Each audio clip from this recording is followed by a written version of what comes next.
Prime, I need to talk to you. Yes, Ironhide. I was just thinking na pwede ba nating kausapin ang mga Decepticons para wala nang gera na mangyari? As much as I wanted to, Ironhide. But when dealing with the Decepticons, hindi pwedeng usap-usap lang. Kailangan talaga ng puwersa. Ayun lang naman ang kailangan ko marinig sa'yo, Prime. Sige, salamat. Now you die, Decepticon.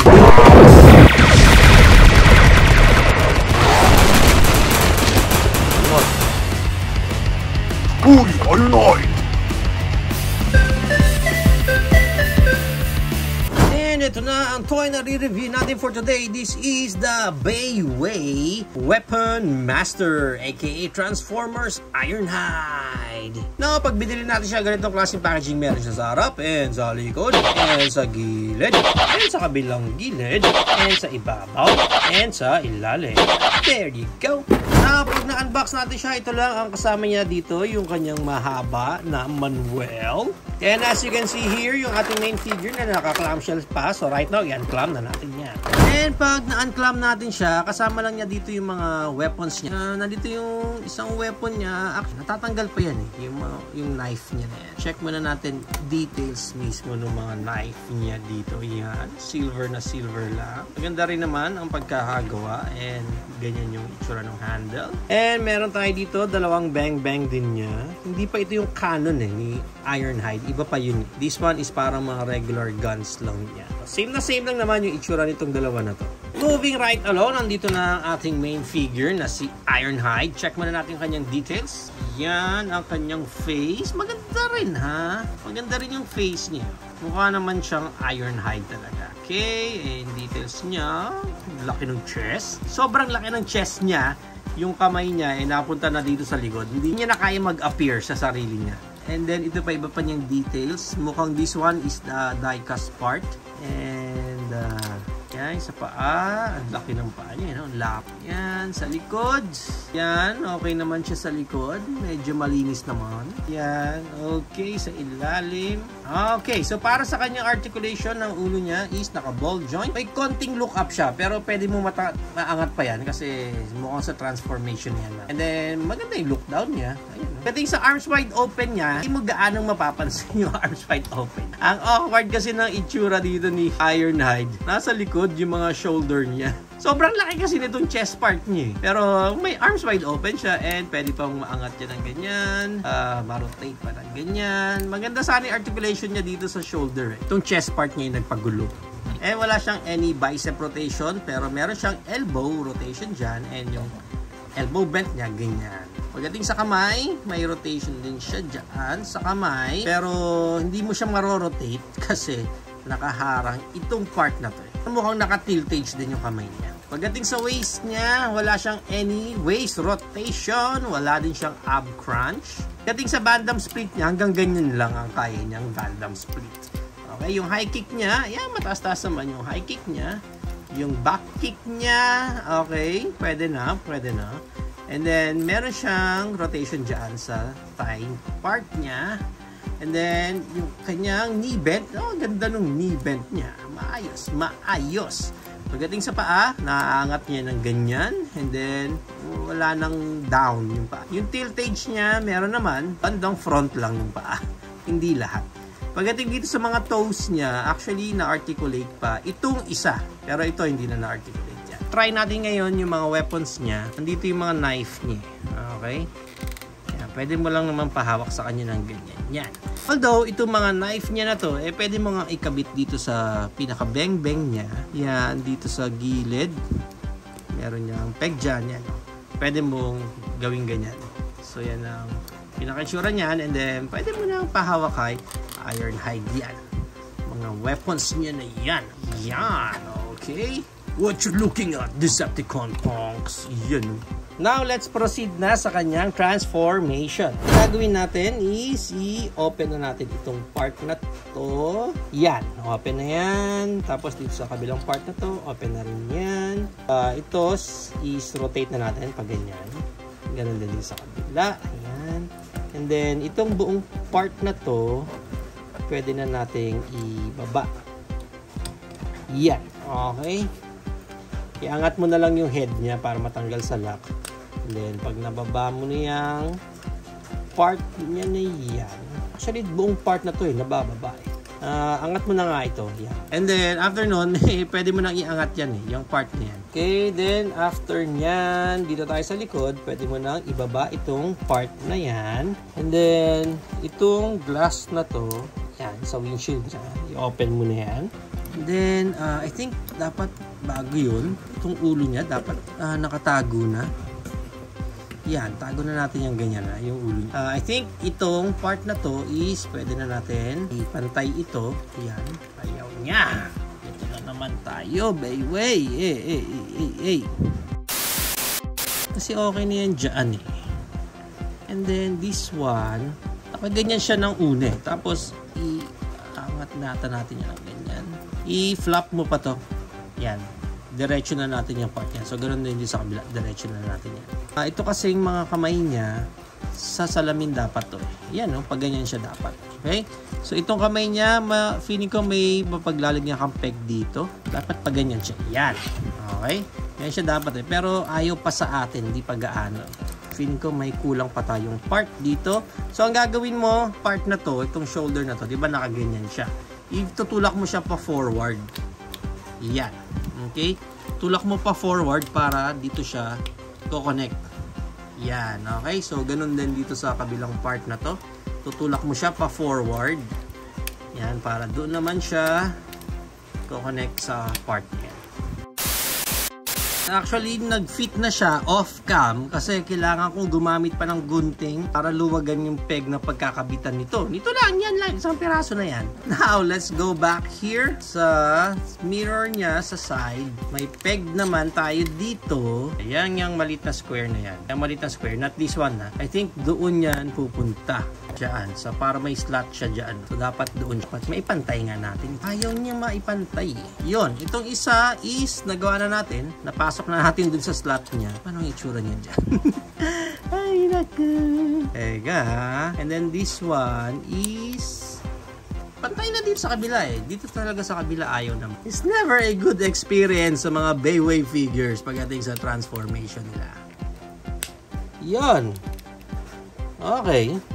Nag-fit siya, pero it's like parang pabukas siya Itong ulo niya dapat hindi nakasagad doon sa loob.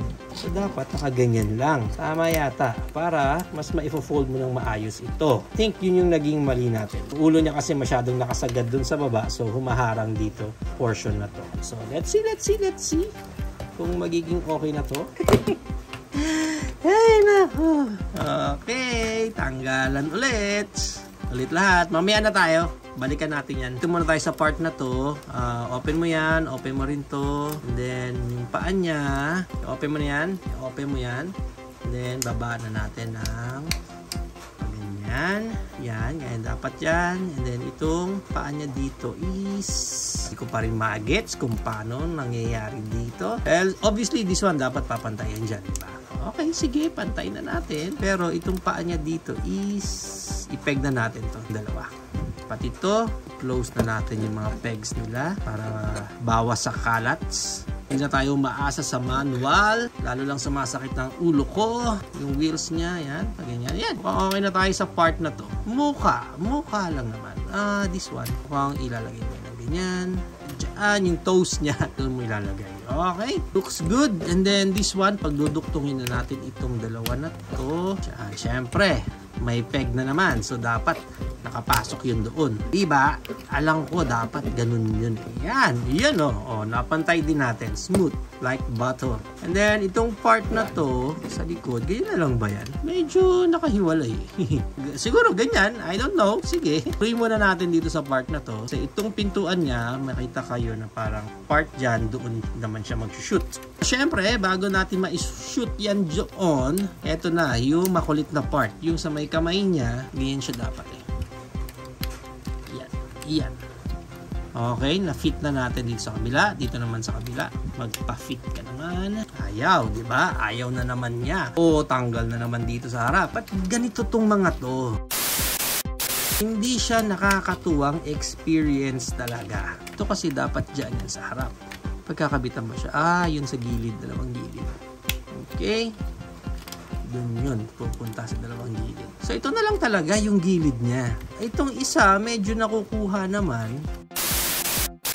Yan. Okay.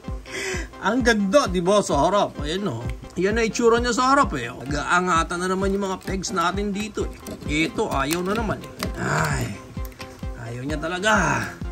Oh, ba't may lawit si Ironhide dito? May lawit. Tatama eh, sa ilalim eh. Ayoko na. Ito na si Ironhide sa kanyang alt mode. Napakasulit talaga sa price niya. Kitang-kita nyo naman. Fully ventilated. Okay na tayo dito sa part na to. Okay na rin naman na dito. Nakuha na natin eh. Ayaw lang mag-peg nito. Medyo hindi natin makuha is yung part niya dito sa parang pinakaloob ng mga arms niya. Kasi nagkakaipitan sila doon. Ang tendency nun is hindi natin maipwesto maigi yung mga panels niya.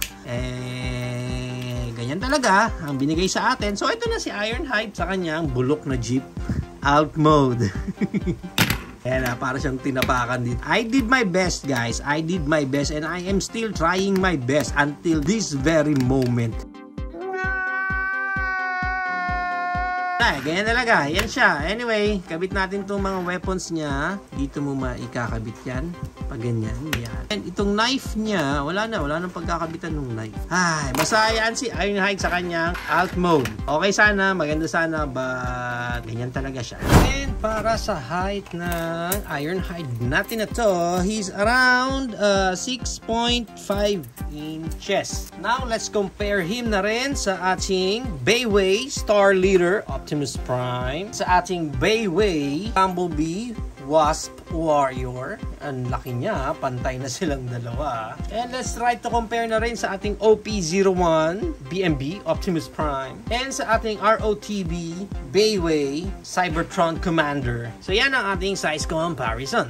So if you are planning to buy this Ironhide, ang price range niya is around 600 pesos up to 900 pesos. Depende na lang again kung saan market kayo bibili ng specific copy nyo nito or sasamahan nyo pa ng ibang upgrades na alam ko sold separately din eh.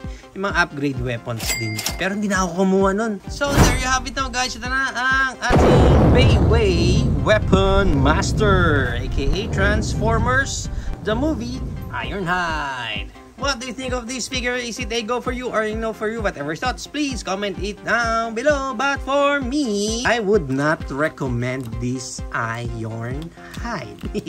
Well, maraming factor kung bakit parang hindi ko siya i-recommend para sa iba. First of all, yung weapon na in-include nila for this Ironhide is yung mga ibang guns niya. Apat yata kasama yun dito. Kasi yun yung isa sa pinaka-main weapon nitong Ironhide. But they decided na isold separately yun. Bakit pa nila include kung pwede naman nilang sold as an upgrade weapon, di ba? Pero sometimes, alam nyo, kasama talaga yun. Hinihiwalay na lang yun pagdating dito sa atin.